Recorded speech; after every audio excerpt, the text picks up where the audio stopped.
My name is Winifred, and at 32 years old, I never thought I would still be the family outcast. All my life, my achievements were dismissed while my siblings basked in praise. When my sister Amanda called to say I wasn't ready to join the family Christmas dinner, something inside me finally broke. That night alone in my apartment, I flipped on the television only to see my face splashed across the business news. Before I tell you about watching my success announced to the world while my family shut me out, let me know where you're watching from and hit subscribe to follow my journey of turning betrayal into triumph.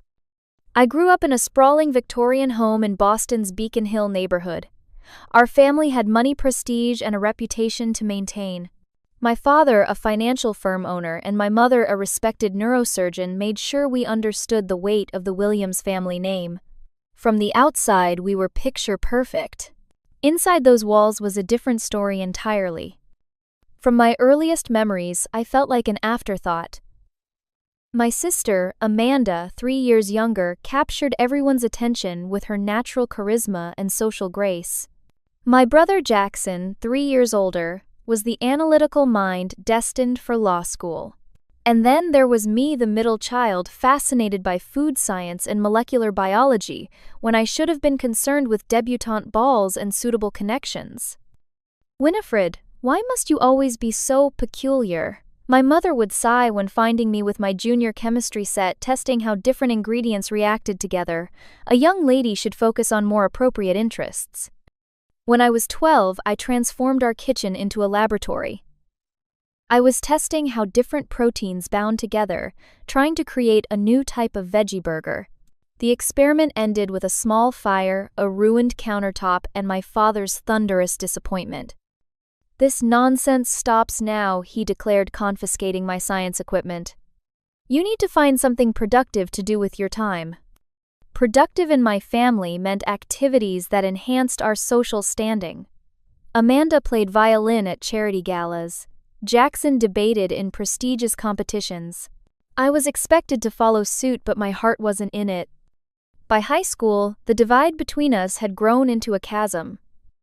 My siblings attended the elite Westbrook Academy where they flourished. I was sent there too, but rather than joining the social committees like Amanda or the debate team like Jackson, I haunted the science labs. My chemistry teacher, Mrs. Franklin, became my only ally, allowing me to stay after hours to conduct experiments. "You have a natural talent," she told me once.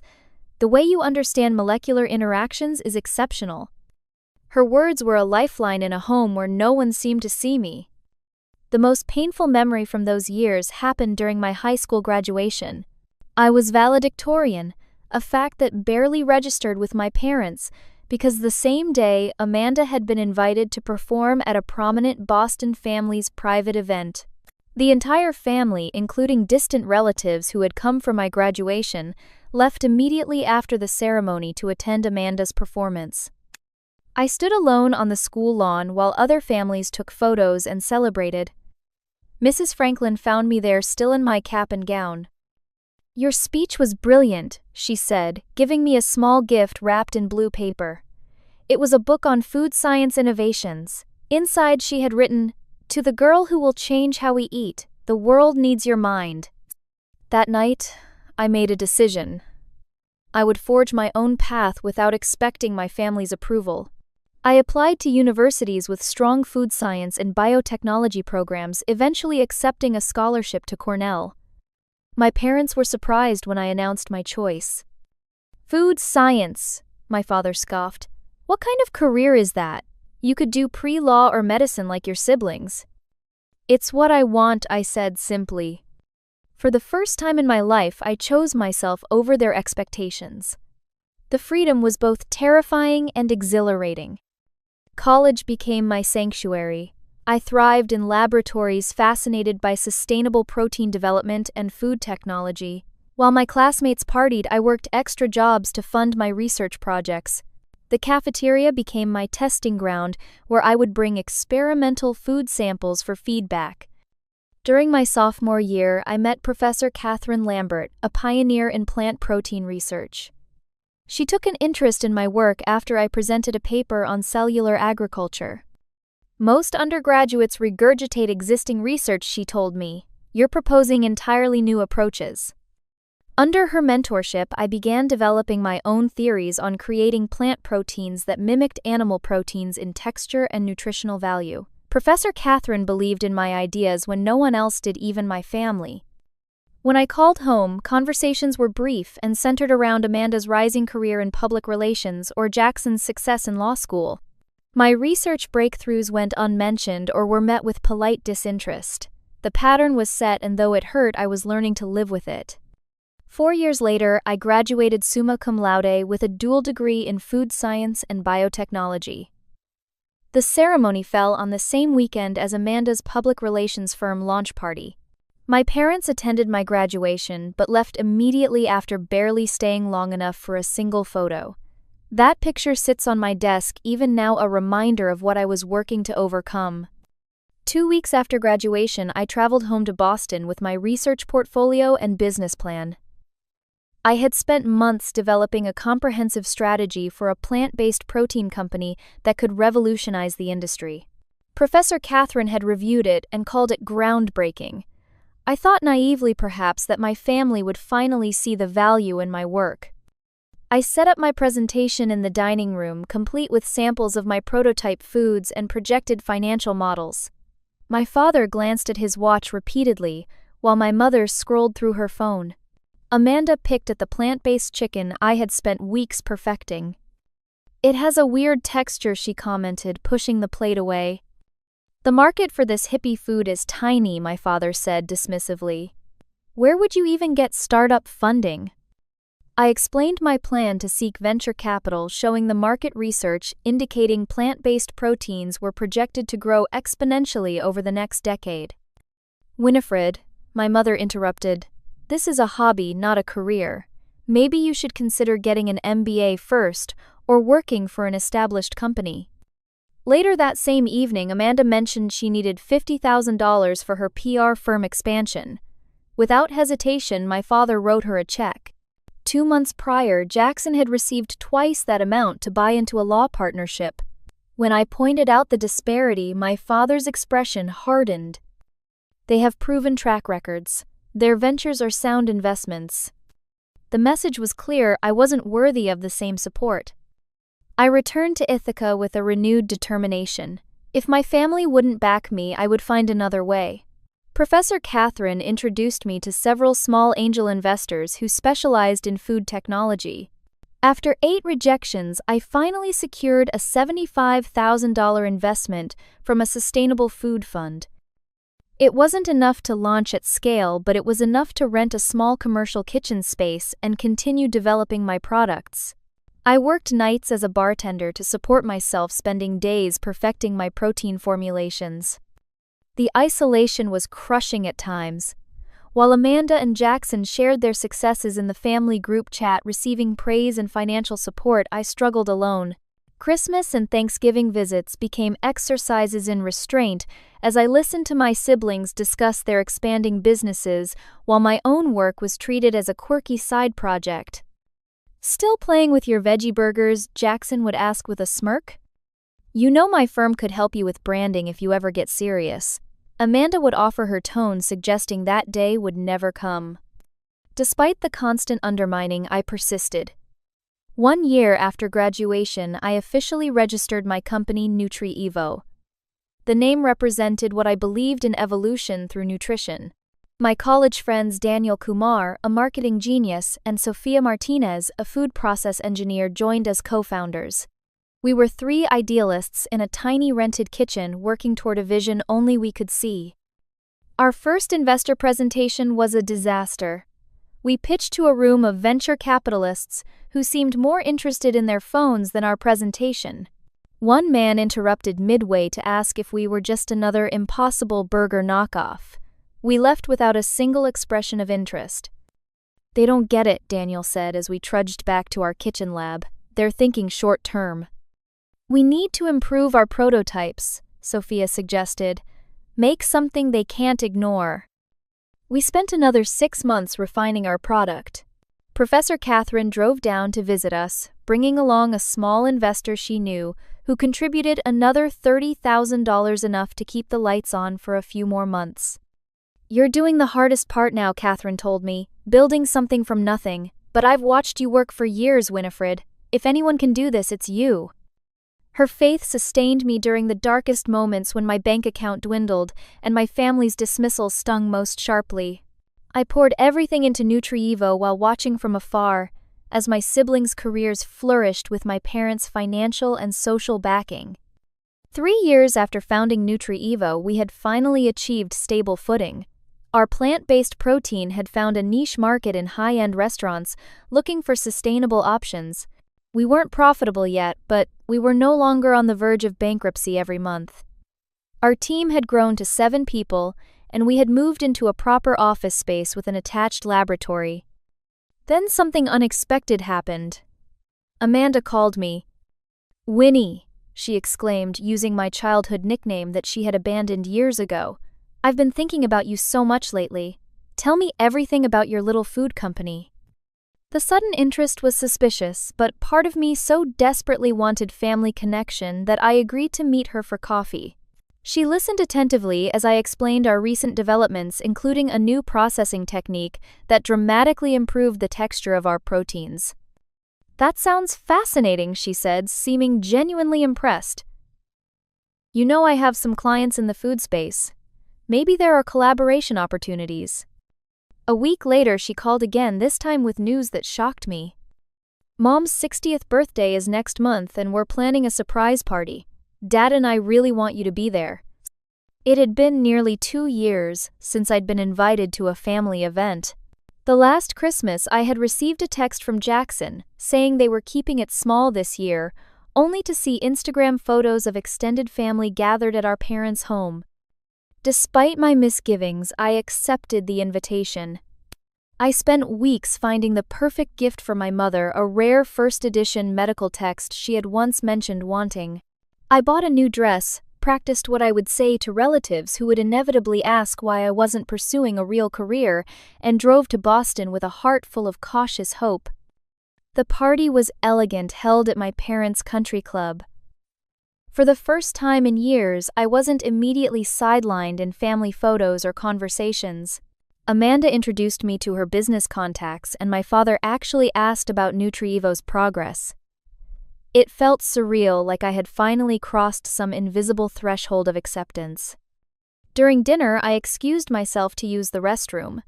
Taking a wrong turn in the club's winding hallways, I accidentally entered a small meeting room where Amanda had left her laptop open. A document caught my eye: Nutrievo Competitive Analysis. My stomach dropped as I moved closer. On the screen was a detailed breakdown of our proprietary protein formulation process, complete with chemical compositions that could only have come from our internal documents. Next to it was a proposal to Agritech Solutions, one of our biggest competitors, offering them exclusive market intelligence on our technology. I felt physically ill.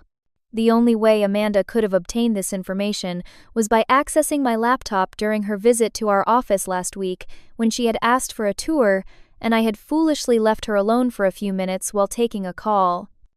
Shaking with anger, I copied the files to my phone as evidence and returned to the party. Amanda was chatting with our father, both laughing. The scene that had earlier seemed welcoming now felt like a cruel charade. I waited until the guests had left, and only family remained. Then I confronted her. "I saw the files, Amanda. You stole our research." Her smile faltered only slightly. "I don't know what you're talking about." I pulled out my phone, showing the evidence. "You're selling our technology to Agritech. Why your PR firm is doing well. Why would you do this to me?" "Oh, Winnie," she sighed as though I were a child having a tantrum. "Business is business. Agritech is a major client, and they asked for intelligence on emerging competitors." "I'm not just a competitor. I'm your sister." My father stepped forward, his expression stormy. "What's going on?" I explained what I had discovered, showing him the documents. Instead of the outrage I expected, his face grew dismissive. "Winifred, these look like standard market research documents. Amanda works with many food companies." "Dad, this is our exact formulation. It's proprietary information worth millions. She stole it from my computer. Amanda's eyes narrowed. Are you calling me a thief in front of our family on Mom's birthday? The conversation devolved rapidly. My mother began crying. Jackson accused me of always making everything about myself. My father's patience thinned with each passing minute. Enough, he finally shouted. Winifred, you've always been jealous of your sister's success. These accusations are outrageous. I have proof, I insisted, my voice breaking. What you have is an unhealthy competitive streak, my mother said quietly. Perhaps we all need some space. Space, I echoed. She committed corporate espionage against her own sister, and you're suggesting I need space. My father's face hardened into a mask I recognized from childhood disappointments. I think you should leave. You're choosing her again, I whispered. You always do. Because she doesn't try to tear this family apart, Jackson interjected. Rain had begun to fall as I walked to my car. No umbrella, no goodbye, just the cold weight of final rejection. My phone buzzed with a text from Daniel Emergency. Call as soon as possible. Sitting in my car, soaked and shivering, I learned that Terra Foods, a major distribution partner who had been in final negotiations with us, had suddenly pulled out of our deal. Their representative had cited concerns about the uniqueness of your technology as the reason. The connection was unmistakable. Amanda hadn't just stolen our research. She had already used it to sabotage our business. The following weeks were the darkest of my professional life. Without the Terra Foods deal, Nutrievo was in serious financial trouble. We had scaled up production and hired additional staff in anticipation of the contract. Now we faced the prospect of layoffs and possibly closure. We have about 2 months of runway left, Sophia announced during our emergency meeting. Her usually cheerful face was drawn with worry as she reviewed our finances. Daniel slammed his fist on the table. We should sue your sister in Agritech. What they did is illegal. I shook my head. A lawsuit would drain what little money we have left, and my family would close ranks around Amanda. We need to focus on survival. We implemented austerity measures. I stopped taking a salary. We sublet half our office space.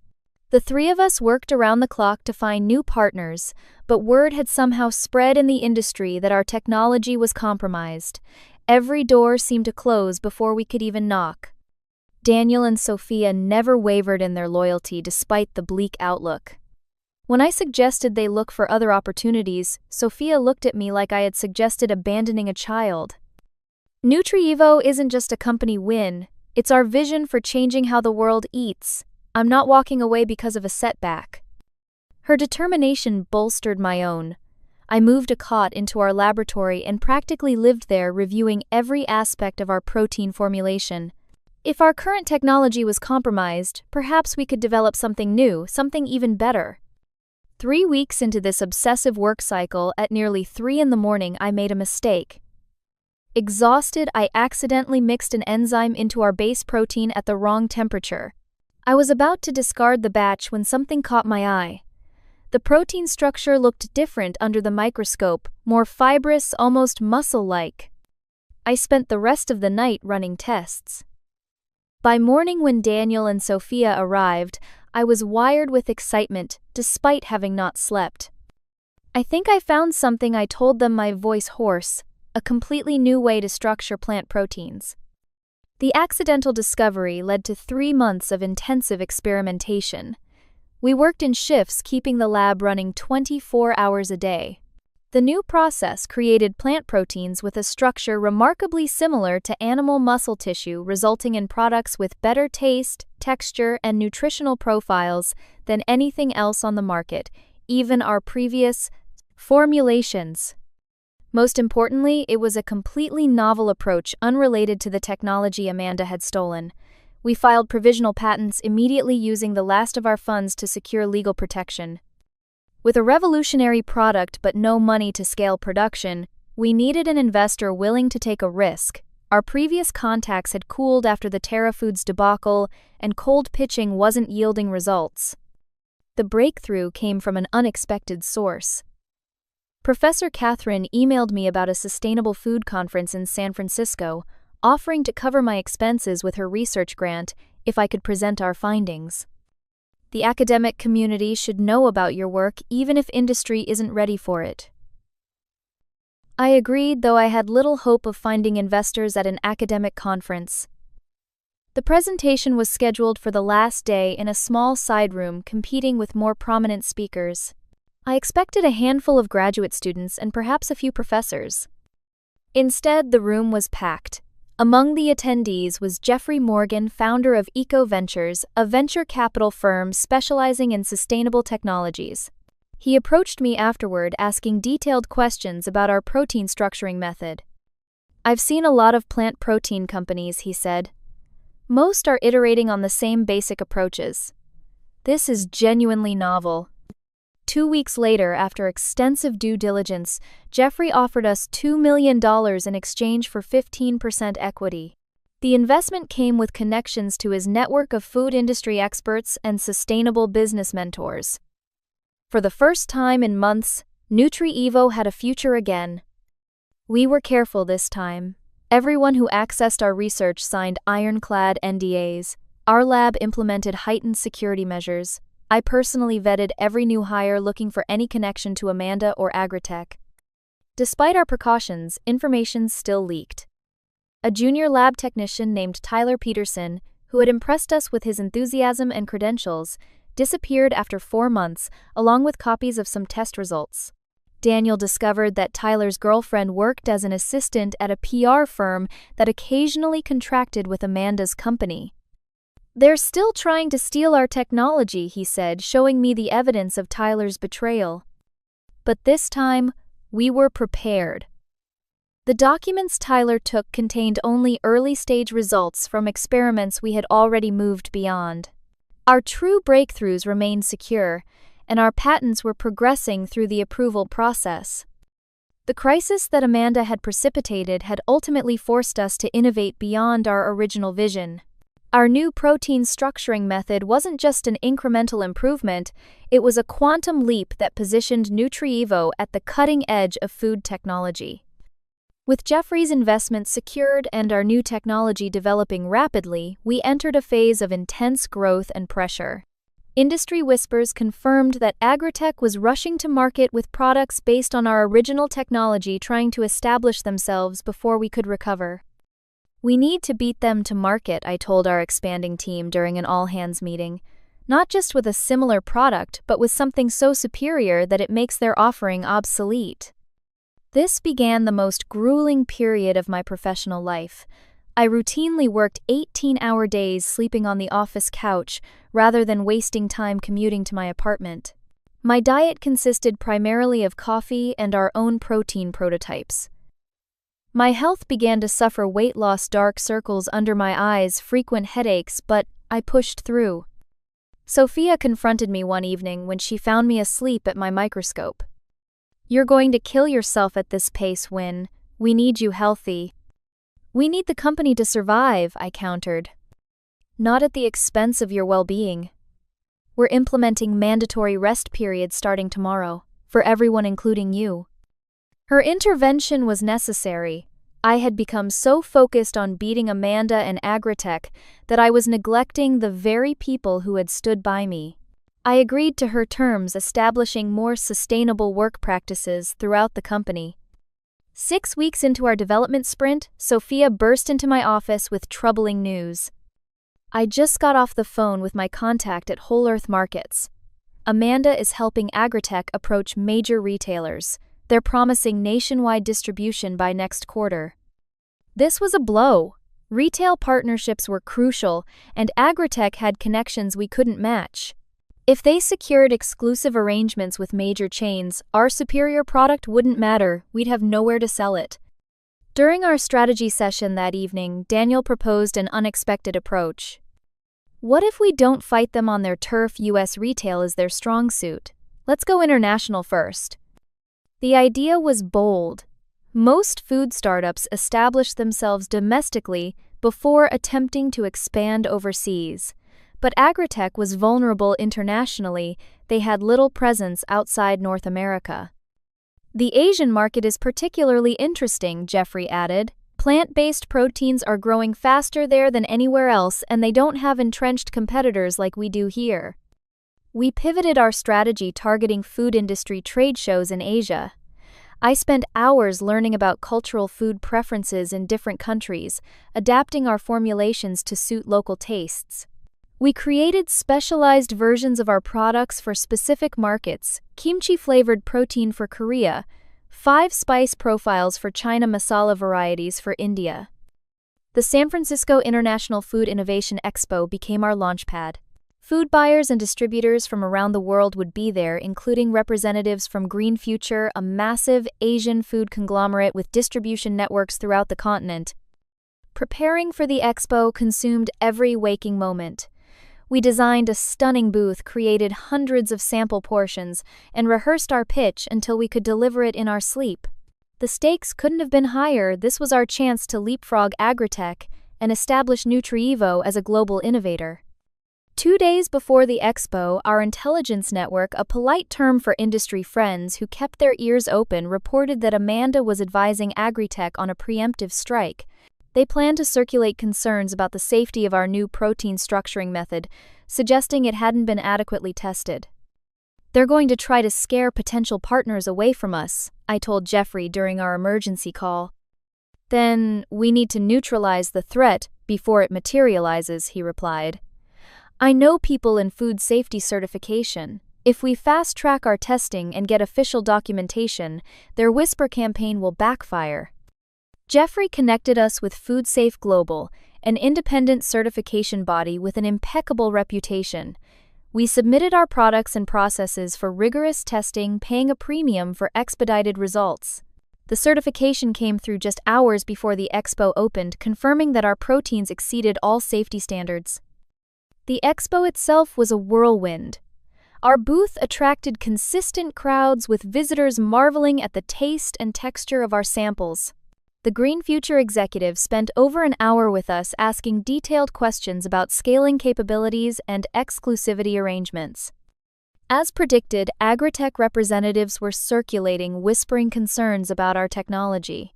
But our prominent display of the FoodSafe certification, combined with the undeniable quality of our products, rendered their tactics ineffective. The Green Future team invited us to continue discussions at their headquarters in Singapore. What followed was the most intense 2 weeks of negotiations I had ever experienced. They were interested in exclusive distribution rights for all of Asia, but the terms they initially offered undervalued our technology. Daniel, Sophia, and I worked as a united front, leveraging interest from other distributors to strengthen our position. We barely slept, subsisting on hotel room service and adrenaline, as we refined contract points and debated strategy. Meanwhile, Agritech launched a more direct attack. They issued a press release announcing their innovative plant protein and implying that any similar products were imitations of their technology, a complete inversion of the truth. They also hinted at potential patent infringement claims against unnamed competitors. They're trying to muddy the waters, our lawyer explained, create doubt about who developed what first. Jeffrey connected us with a brilliant public relations strategist named Maya Williams. Instead of engaging in a public dispute, she advised a subtler approach. Let your certification and your product speak for themselves, she counseled. We'll place key stories with respected food journalists who can verify the timeline of your research and development. The strategy worked. Within days, several influential food tech publications had run stories about NutriEvo's groundbreaking approach to protein structuring, complete with timelines that clearly established our innovation as predating Agritech's product. With our reputation intact and our negotiating position strengthened, we returned to the table with Green Future. After marathon sessions that tested every ounce of our endurance, we reached an agreement, a $500 million licensing and distribution deal that would put NutriEvo products in markets across Asia within 6 months. The contract included provisions for expanding into European markets the following year, positioning us for truly global reach. As we signed the final documents, the Green Future CEO shook my hand warmly. We evaluated many protein alternatives, he said. Your technology is simply years ahead of the competition." I couldn't help but wonder if Amanda would see the news and what she would think when she realized that her attempt to destroy my company had instead catapulted it to international success. The announcement of our partnership with Green Future sent shockwaves through the food tech industry. Business journals described it as the largest deal in alternative protein history. Our small company, once on the brink of collapse, was suddenly the hottest name in sustainable food. Investment offers poured in. Retailers who had previously ignored us were now eager to discuss U.S. distribution. Even competitors reached out about potential licensing arrangements. The validation was overwhelming after years of struggle and dismissal. Through it all, I kept waiting for some reaction from my family. Surely they would see the news, understand the magnitude of what I had accomplished, and perhaps even feel a flicker of pride. But days passed with no word from any of them. Then 2 weeks before Christmas, my phone displayed a name I hadn't seen in months, Amanda. I let it ring several times, debating whether to answer. Curiosity won out. "Hello, Amanda." Winnie. Her voice was bubbly with forced cheer. "I've been thinking about you. I saw something about your company in the news. Sounds like things are going well." The understatement was almost comical. Yes, we signed a significant international distribution deal. "That's wonderful," she gushed. "You know, I always believed in your potential." The audacity was breathtaking. This woman had stolen my research, sabotaged my business relationships, and now wanted to pretend she had been supportive all along. I remained silent, waiting to hear the real reason for her call. "Anyway," she continued, filling the awkward pause, "I'm calling about Christmas. Mom and Dad really want the whole family together this year. It's been too long since we've all celebrated together." A familiar hope flickered despite my better judgment. After all these years, was this finally an olive branch, a chance to heal the family wounds? "The dinner is at their house on Christmas Eve," Amanda continued. "Jackson and his wife will be there, and a few of the cousins. It would mean so much to everyone if you came." I found myself agreeing, that deep-seated desire for family acceptance overriding my caution. "What time should I arrive?" "Let's say 7. And Winnie, it's going to be really special having you back." For the next week, I allowed myself to indulge in fantasies of reconciliation. Perhaps my success had finally earned their respect. Maybe we could begin rebuilding our relationship as equals, not as the golden children and the disappointment. I bought thoughtful gifts for everyone. I found a rare first edition of my father's favorite economic text. For my mother, I commissioned a custom piece of jewelry incorporating the birthstones of all her children. I even selected a beautiful cashmere scarf for Amanda, determined to take the high road. The day before Christmas Eve, as I was finalizing holiday arrangements for our staff, Amanda called again. "Winnie, I need to talk to you about tomorrow." Something in her tone immediately dampened my optimism. "What about it?" "Well," she hesitated, "we've been discussing the dynamics, and we think it might be better if you didn't join us quite yet." The word "yet" hung in the air like a cruel joke. "What do you mean?" "It's just that it's been so long since you've been part of family gatherings. We think it might be overwhelming for everyone to just dive back in. Mom is concerned about potential tension, especially during the holidays." I struggled to keep my voice steady. "Let me understand. You invited me to Christmas dinner, and now one day before you're uninviting me?" "Not uninviting," she corrected quickly. "Just postponing. We don't think you're quite ready to rejoin family gatherings yet. There's still a lot of healing needed after your accusations against me." My accusations. As if I had imagined her corporate espionage. As if the collapse of our TerraFoods deal had been coincidence. The final piece of the puzzle clicked into place. This had never been about reconciliation. She had wanted to show her power, to reinforce that I remained on the outside of the family circle despite my success, perhaps, especially because of it. "I understand perfectly," I said, surprised by the calmness in my voice. "Enjoy your Christmas, Amanda."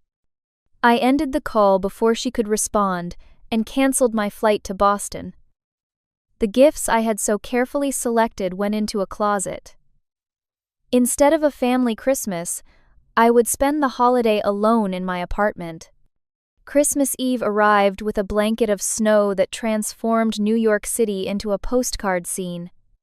From my window, I watched families hurrying to celebrations, their arms laden with gifts and food. The ache of exclusion felt physical, a hollowness beneath my ribs that no professional success could fill.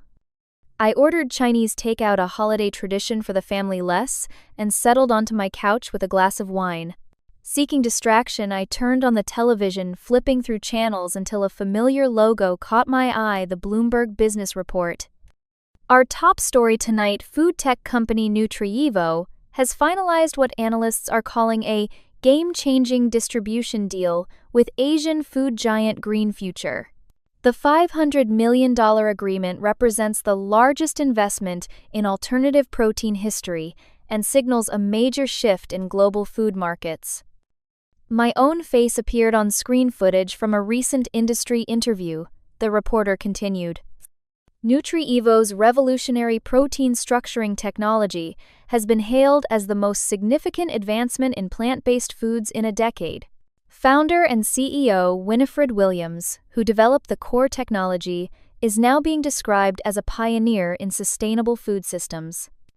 They cut to an interview with a food industry analyst. What Williams and her team have accomplished is remarkable. They've solved problems that have stumped major corporations with $100 million research budgets. This deal isn't just good for Nutrievo, it redefines expectations for the entire sector. I sat motionless, wine forgotten in my hand as the story continued.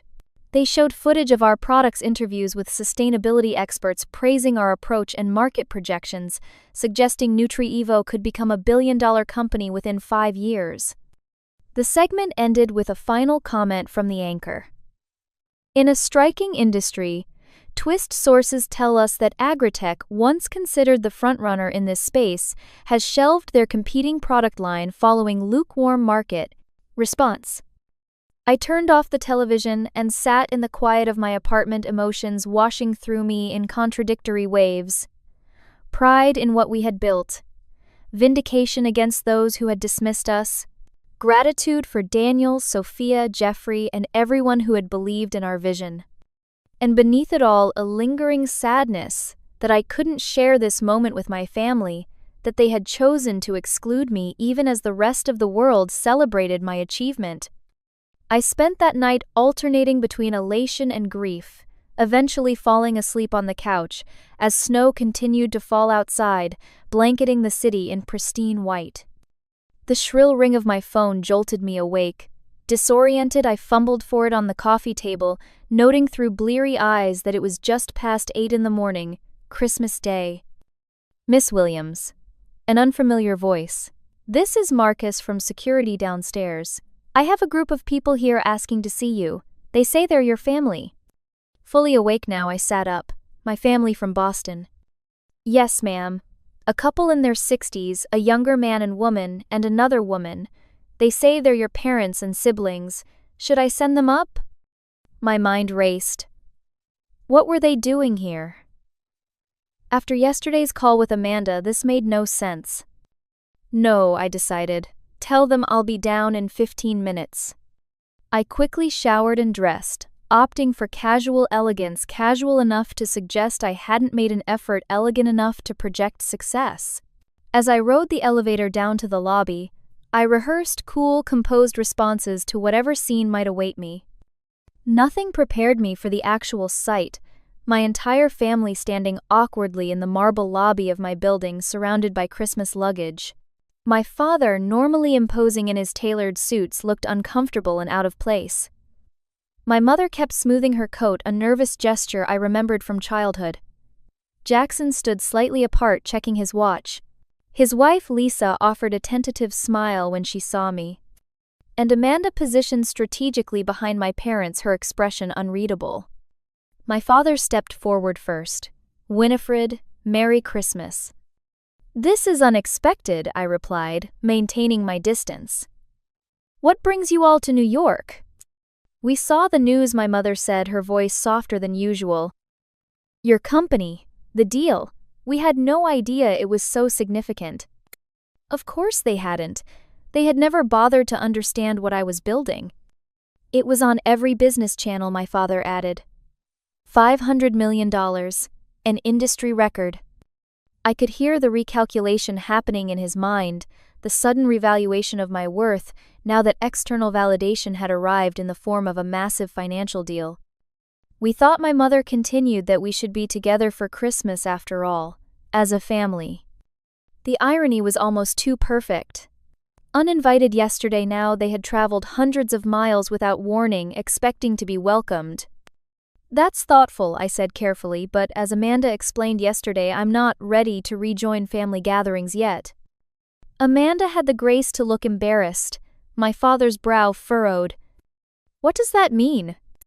It means, I explained, looking directly at Amanda, that yesterday I was informed I wasn't welcome at your Christmas celebration because there was still healing needed after my accusations against Amanda. My father turned to Amanda. You said she couldn't make it because of work commitments. The web of deceptions was unraveling. My mother looked stricken. Perhaps we could discuss this upstairs, she suggested, glancing at the security guard who was trying not to eavesdrop. I considered refusing, but causing a scene in my building's lobby wasn't my style. Fine. Follow me. The elevator ride was silent and tense. Once inside my apartment, my family spread out, taking in the space with curious eyes.